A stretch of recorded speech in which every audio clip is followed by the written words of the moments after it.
For the main practice, through habituating yourself to luminosity, like the merging of a river and the ocean, or the meeting of a baby calf and its mother, your uncontrived ordinary mind, mother and son, unite as one.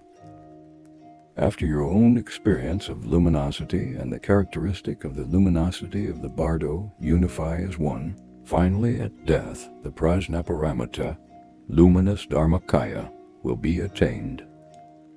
If that doesn't happen, the illusory body of the bardo remains for 7 days or 7 weeks. From this, during each of these periods of 7, an instance of natural luminosity will occur.